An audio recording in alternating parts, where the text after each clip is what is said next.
저희가 이제 격주로 이 요한계시록을 살펴보는 가운데에 이제 마지막 부분, 이제 오늘 저희가 살펴보고 다음 시간 한 번 더 살펴보면 요한계시록은 이제 다 살펴보게 되겠습니다. 요한계시록은 마지막 때 하나님, 마지막 때 어떻게 될 것인가에 대한 하나님이 그 사랑하는 성도들에게 보여주시는 그 설계도인데, 말씀드렸던 것처럼 요한계시록 그러면 많은 사람들이 두렵다, 무섭다, 공포에 사로잡히는 그러한 내용들을 생각을 하지만, 제가 말씀드렸던 것처럼 요한계시록은 우리 성도들을 두려워하게 하거나 겁을 주려고 기록된 책이 아닙니다.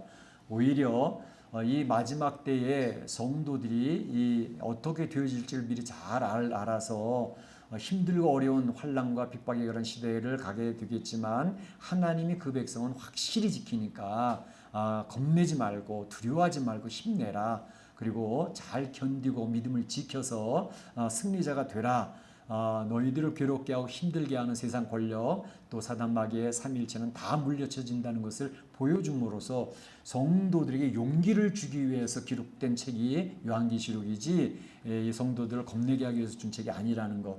이단들은 계속해서 잘못된 사단의 사람들은 이렇게 성도들 겁주려고 하는 거지만 거기에 빠지면 안 된다라는 것을 말씀을 드렸습니다. 그래서 이제 오늘 시간, 다음 시간이 이제 요한계시록을 마치기 때문에 제가 한번 대충 복습을 한번 간단히 좀 해보고 싶습니다.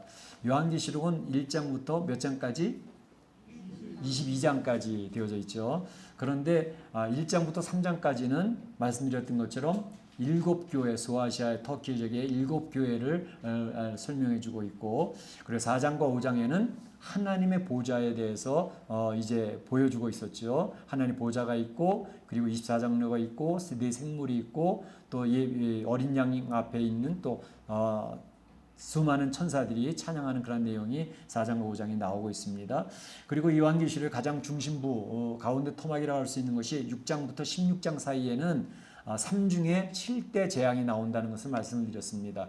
그래서 7인의 재앙, 7 나팔의 재앙, 7 대접의 재앙이 6장에서부터 16장까지 나와 있습니다. 그리고 이제 17장, 18장에는 이제 큰 음녀 바벨론 성의 멸망에 대해서 쭉 설명을 하고 있고, 그리고 이제 마지막 부분이 바로 오늘 우리가 살펴보고 있는 이제 19장에서부터 22장까지 최종 완성되어지는 그런 내용을 설명하고 있죠. 그래서 이제 그런 내용들이 요한계시록 전체적인 한 5등분으로 이렇게 나누어서 설명될 수 있는데, 1장부터 3장까지 나와 있는 7교회, 이 7교회는 오늘 지금까지 역사에 있었던 지금 교회, 또 현재 존재하고 있는 교회의 그런 대표적인 교회들의 7종류의 교회들을 보여준다라는 것을 말씀을 드렸습니다. 그래서 제가 여러분들 기억하기 좋으라고 제가 만들어 놓은 거 시계 방향으로 돌아가면서 7교회를 설명을 드렸습니다. 첫 번째 나온 에베소 교회는 8시, 두 번째 서문화 교회는 몇 시요? 9시. 그리고 맨 위에 꼭대기 있는 게 무슨 교회? 버가모 교회 12시. 그 옆에 그리고 무슨 교회? 두아디라 교회. 또 옆에 사대교회. 2시에 사대교회. 3시에는 빌라델피아 교회. 한 5시쯤에는 라우디가 교회. 그래서 그렇게 하면은 돌아가면서 이게 돌아가면서 7교회가 그렇게 위치하고 있구나. 꼭 정확한 건 하지만 대충 그렇게 생각하시면 이제 기억하면 좋겠다 말씀을 드렸습니다. 그래서 에베소 교회는 니골라 등의 이단이 들어와가지고 그것을 지켜내기 위해서 막 그냥 날카로워지다 보니까 첫사랑을 잃어버린 에베소 교회다라는 것을 말씀을 드렸고, 그 다음에 서머나 교회는 굉장히 환난과 핍박 가운데 로마의 환난 핍박 있지 않았습니까? 그럼에도 불구하고 그것을 잘 지켜내고 있던 그러한 서문화 교회, 그래서 칭찬만 있었던 교회라는 것을 이야기했습니다. 그래서 그 교회를 향해서는 죽도록 충성하라, 멸관이 내게 있다라는 것을 말씀을 드렸던 내용이고, 그 다음에 그 12시 방향에 있는 맨 위에 있는 버가모 교회는 바로 이제 사단의 도시 가운데 있는 버가모 교회, 이렇게 말씀을 드렸고, 1시 방향에 있는 두아디라 교회는 이제 길드라 그러죠. 길드 그 동맹, 사업 동맹들이 있었던데, 그때 이제 부자 이세벨이라는 사람에서 교회를 우지자지해버리는 그런 이세벨을 용납한 두아디라 교회라 해서 말씀을 드렸고, 그리고 이제 2시경에 있는 사대교회, 사대교회는 이름은 살았으나 실상은 죽은 자라고 하는 책망받은 교회였습니다. 살았다는 이름은 있어요. 교회라는 이름은 있는데 보니까 그 교회는 죽은 교회야.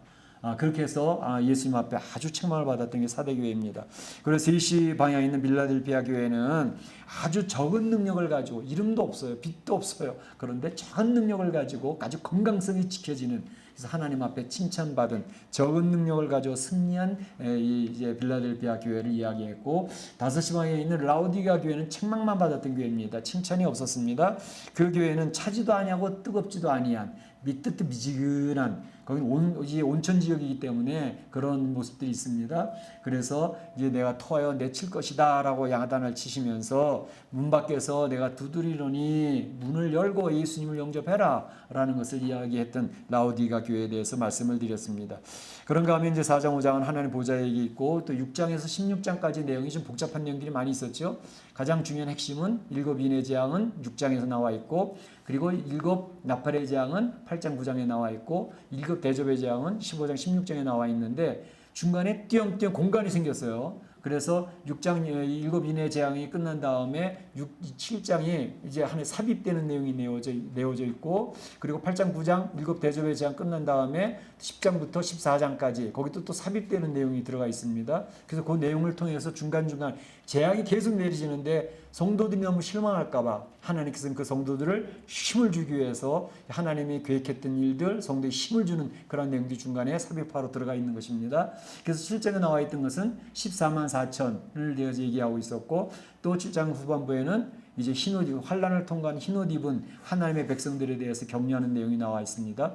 그리고 10장부터 14장까지는 또 그것도 삽입인데 7 대접의 재앙이 했는데, 사실 7 대접의 재앙이 7번째 나팔 부는 거는 11장 15절에서 7 대접의 나팔, 대접 이제 7 나팔의 재앙을 불거든요. 그 사이에 2가지 내용이 또 삽입이 되어져 있죠. 그게 10장하고 11장에 나와 있는데, 10장에서는 뭐예요?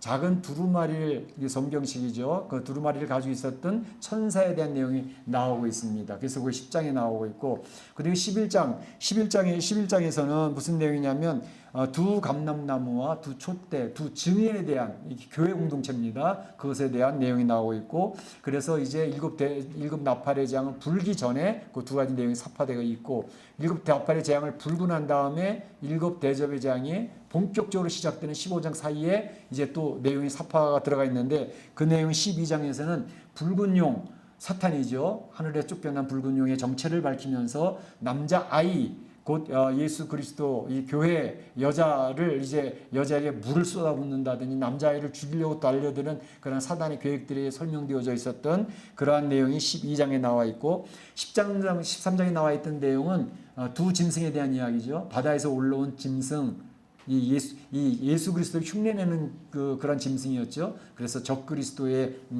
대적에 대해서 얘기하고 있었고, 그 다음에 후반부에서는 13장 후반부에서는 땅에서 나온 짐승에 대해서 얘기해서 거짓 영의 역사.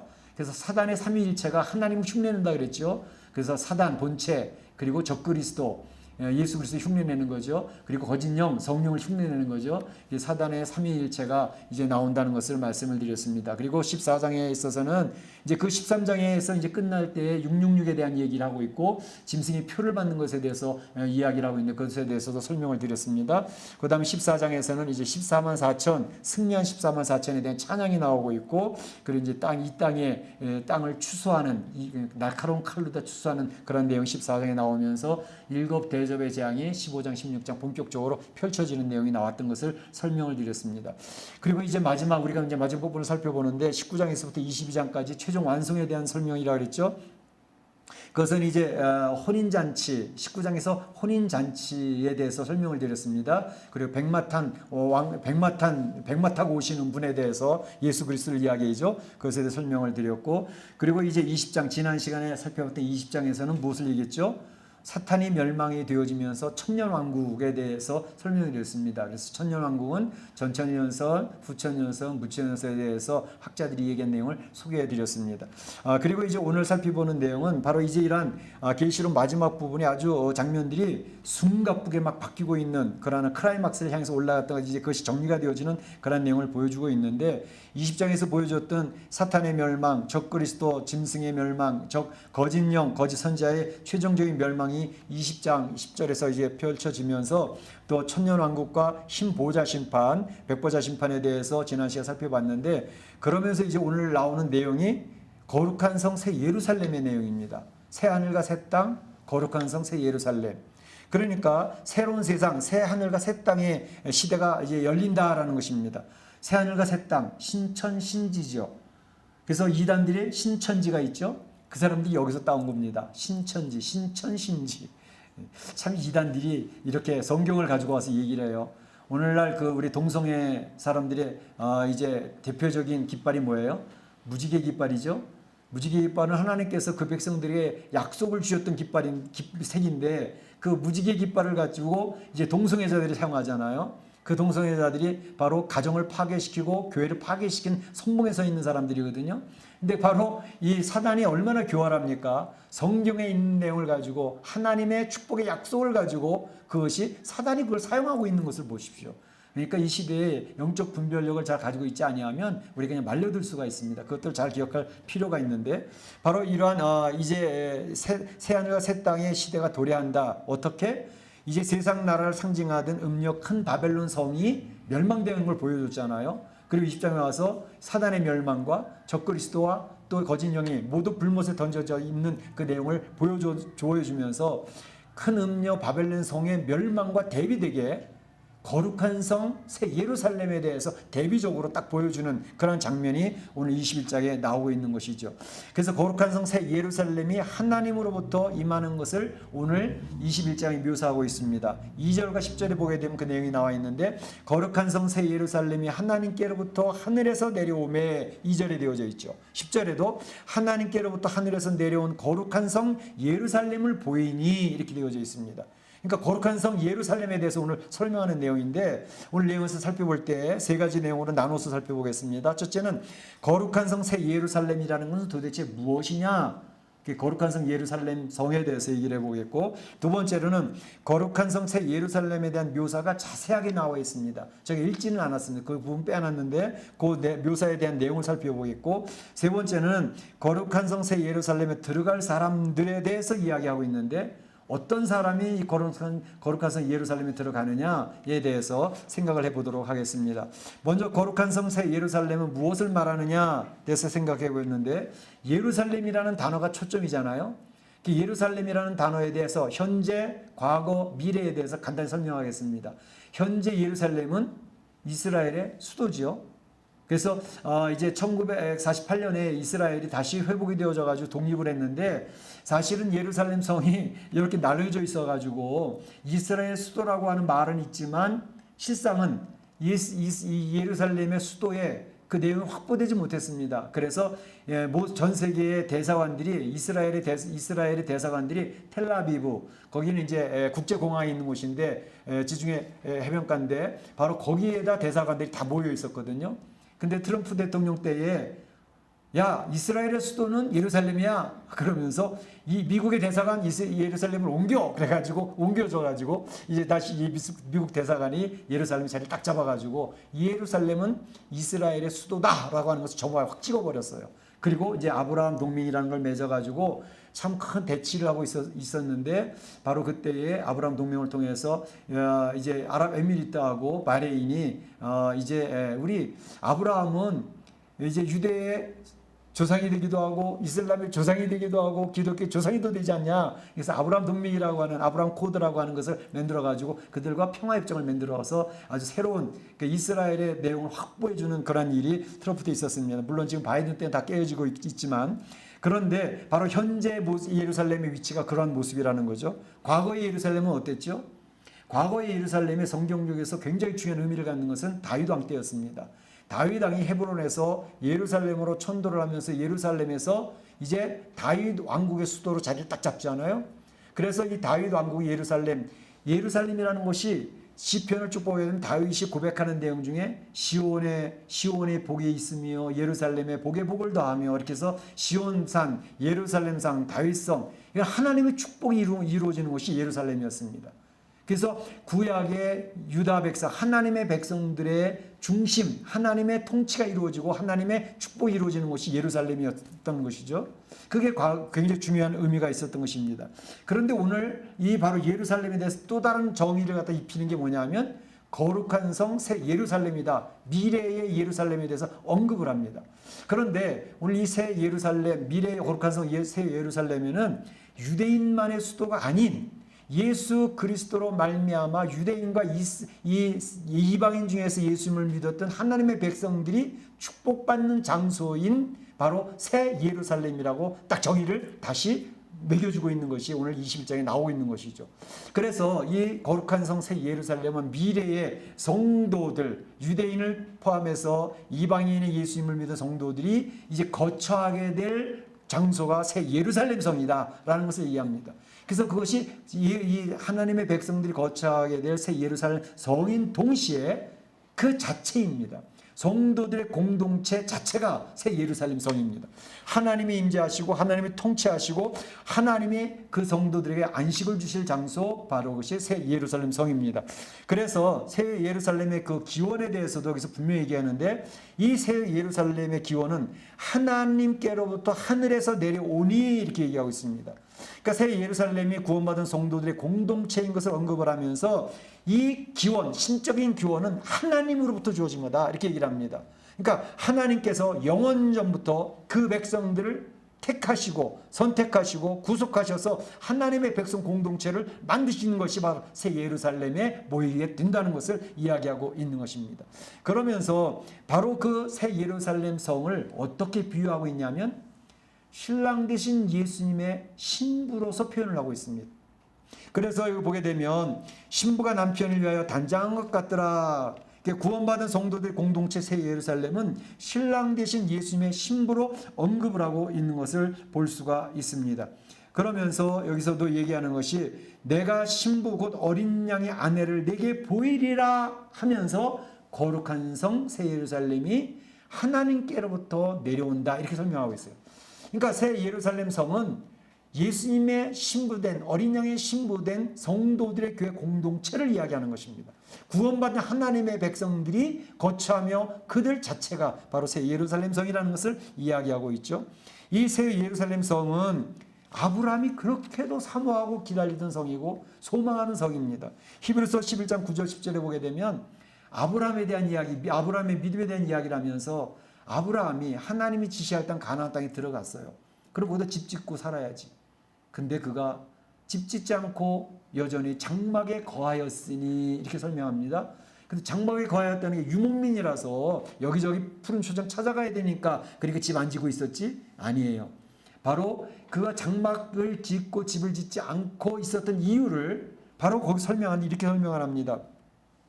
아브라함이 가나안 땅을 들어와서 장막에 거한 이유는 장막에 거하였으니 이는 하나님이 경영하시고 지으실 터가 있는 성을 바라봄이라.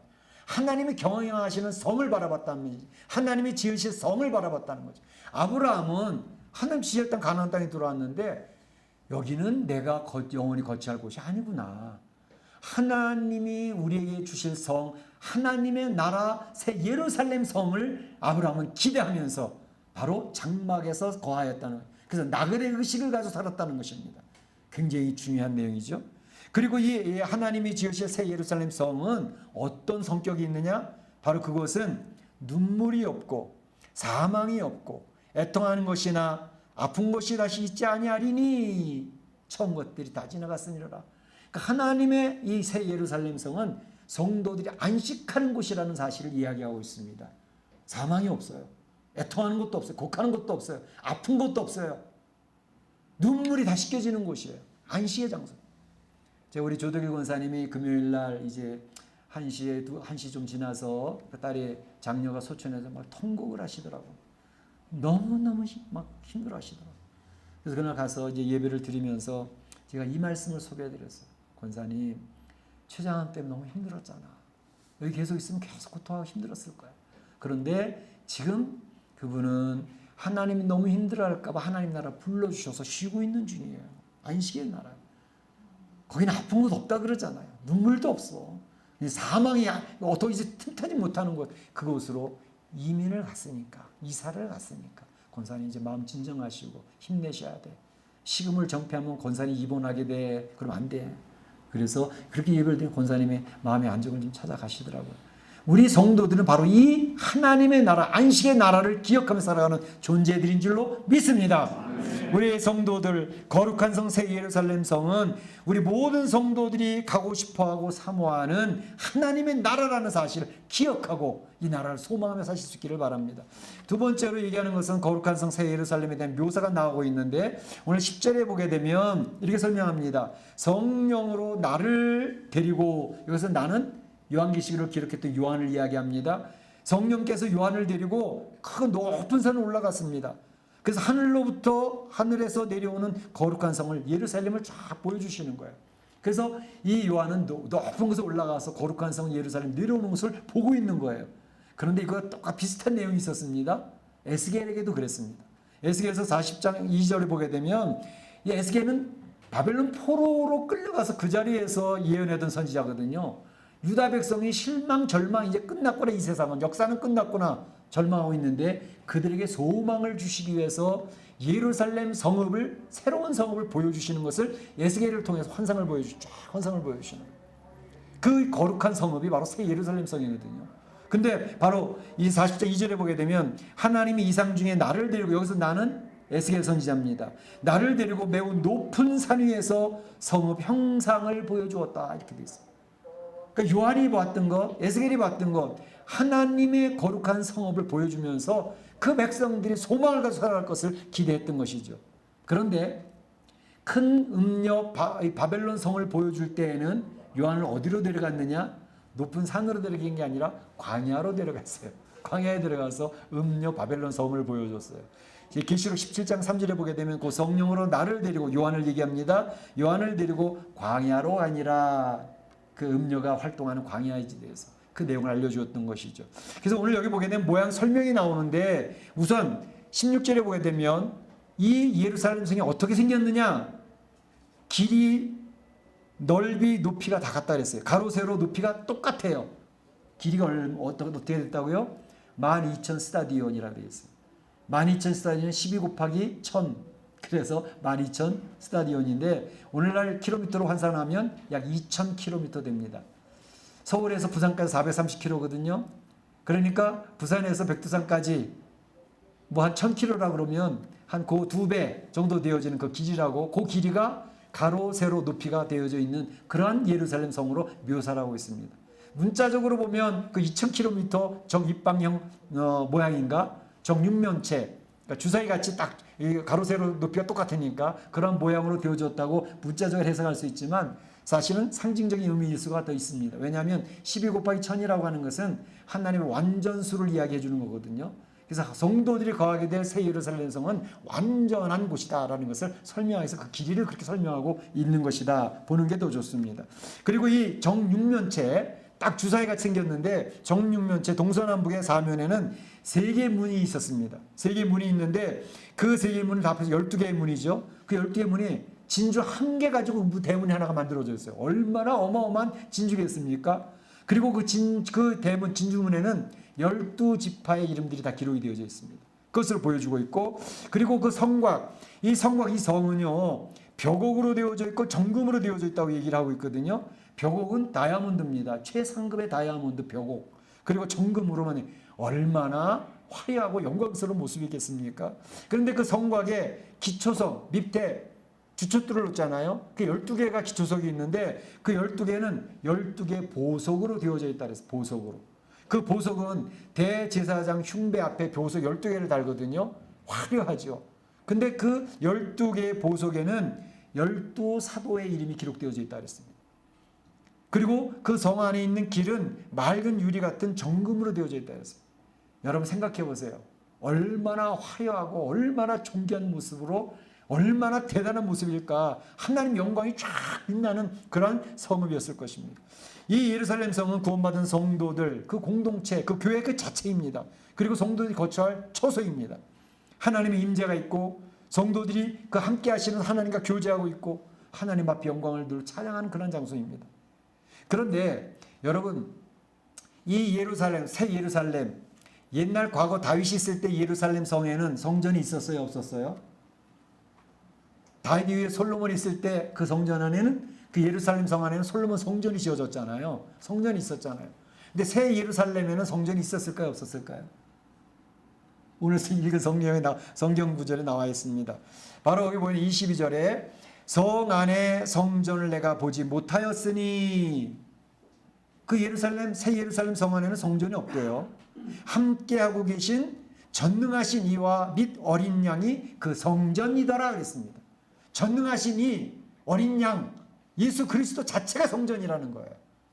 그래서 그 새 예루살렘 성 안에는 성전이 따로 있지 않다 그랬습니다. 그리고 그 성은 해와 달이 비침이 쓸데없이 이는 하나님의 영광이 비치고 어린 양의 등불이 됩니다. 하나님의 빛이, 어린 양의 등불이 너무너무 환하고 너무너무 밝아가지고 해와 달이 나로 필요 없다 그랬습니다. 그런데 그 정육면체라 그랬잖아요. 정입방체. 그 정입방체는 여러분상에서 얘기했던 바로 지성소의 모양을 가지고, 지성소가 정육면체거든요. 가로 세로 높이가 똑같아요. 그러니까 바로 이 새 예루살렘 성 자체가 지성소입니다. 하나님이 임재하는 곳이고, 우리 성도들은 왕 같은 제사장이라고 그랬잖아요. 제사장이 되어져서 그 정육면체 지성소 안에서 하나님과 교제하고 안식을 누리는 영원한 그러한 장소에 성도들이 거하게 된다는 것을 이야기하고 있는 것입니다. 그래서 하나님의 나라 새 예루살렘 성, 이것은 얼마나 영광스러운 것인지, 바로 이 영광스러운 이제 새 예루살렘 성에 여러분이 들어가야 될 줄로 믿습니다. 그 새 예루살렘 성을 소망하시기를 축원합니다. 마지막으로 한 가지는 거룩한 성 새 예루살렘에 들어갈 자들은 누구이냐 하는 것입니다. 어떤 사람이 이 새 예루살렘에 들어갈까? 27절에 보게 되면 오직 어린 양의 생명책에 기록된 자들만 들어가리라. 할렐루야. 아멘. 어린 양의 생명책에 이름이 기록된 자들만 이 새 예루살렘에 들어가는 겁니다. 그러면 어떻게 어린 양의 생명책에 기록된 자가 될 수 있을까? 오늘 본문에도 이렇게 설명되어 있어요. 어떻게?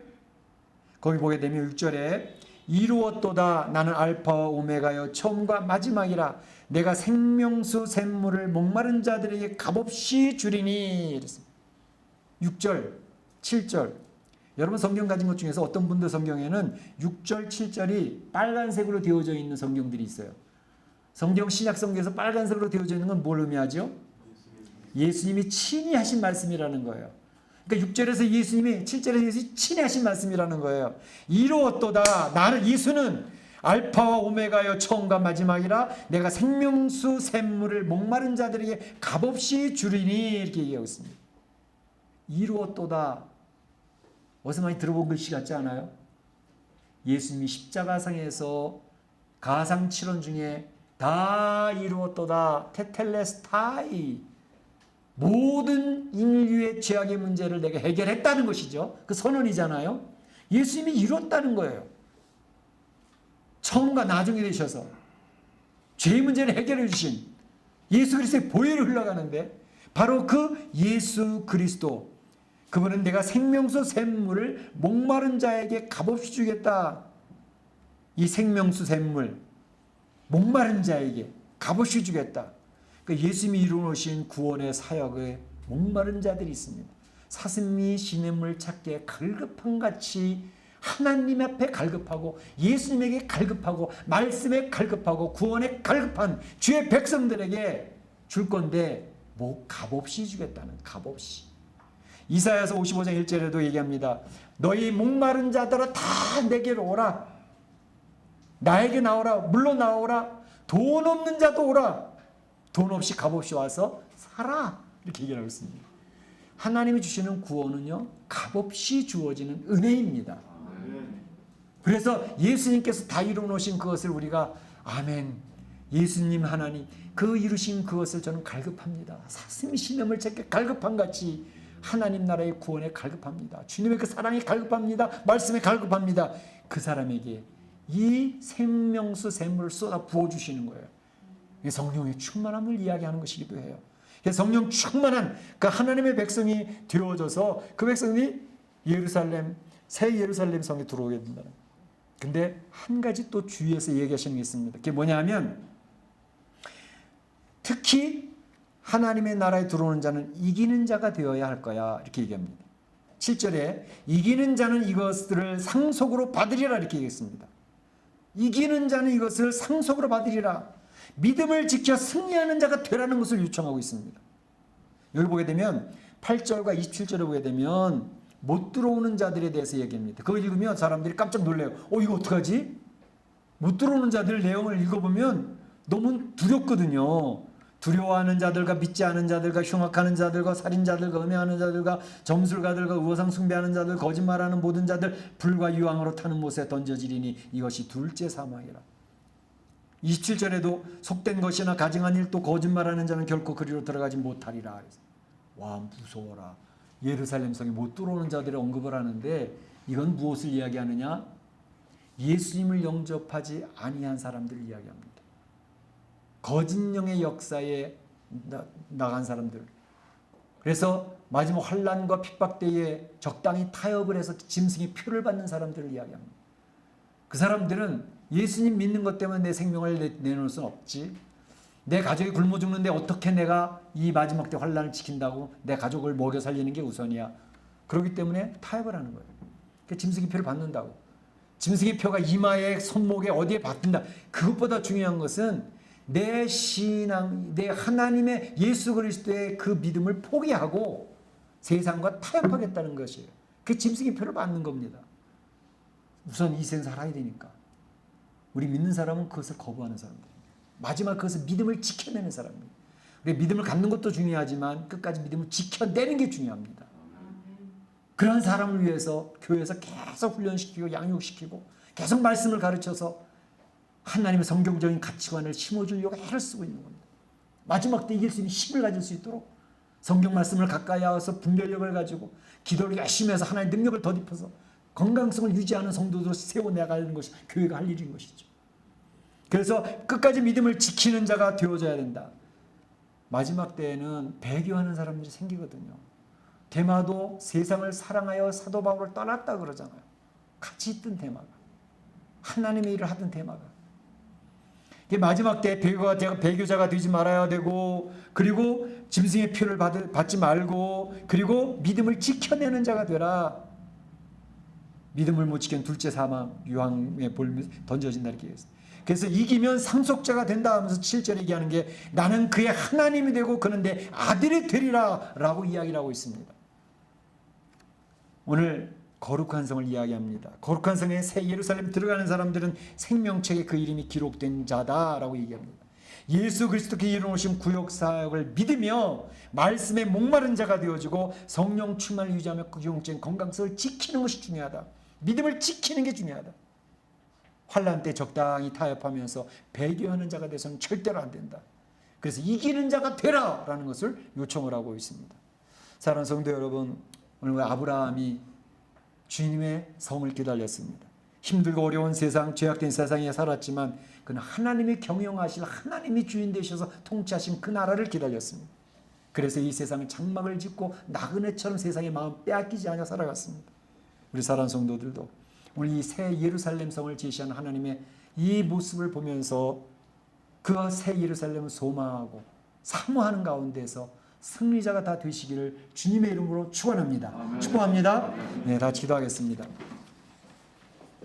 오늘 주신 말씀 가운데 내 마음에 자리 잡은 말씀이던 한 가지를 붙드시기 바랍니다. 그걸 붙들고 기도하시기를 바랍니다. 다 같이 기도합니다. 한 목소리 기도하겠습니다. 사랑의 하나님 감사합니다.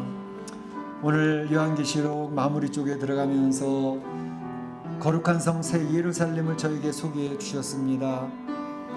하나님께서 통치하시는 하나님이 임재하시고 영광을 보여주시는 새 예루살렘, 성도들의 공동체, 구원받은 성도들의 안식을 취하는 곳, 그 새 예루살렘을 소망합니다. 아브라함이 하나님이 경외하실 성을 이제 기대하며 사모하며 장막에 거하면서 세상에 마음 빼앗기지 아니하고 살아갔던 것처럼 하나님 나라를 사모하며 살아갈 수 있게 해주시옵소서. 마지막 때 환난이 오고 어려움이 온다 할지라도 주님을 포기하지 않게 하시고 믿음을 지켜낼 수 있도록 말씀을 사모하며 기도하며 주의 능력을 덧입을 수 있도록 축복하여 주시옵소서. 하나님, 그래서 그 하나님의 나라를 바라보며 이 세상을 승리하는 귀한 성도들 되도록 인도하여 주옵소서. 감사하고 예수님의 이름으로 기도하옵나이다. 아멘. 다 같이 일어나셔서 사랑합니다 나의 예수님, 사랑합니다 나의 예수님 찬양 올리겠습니다.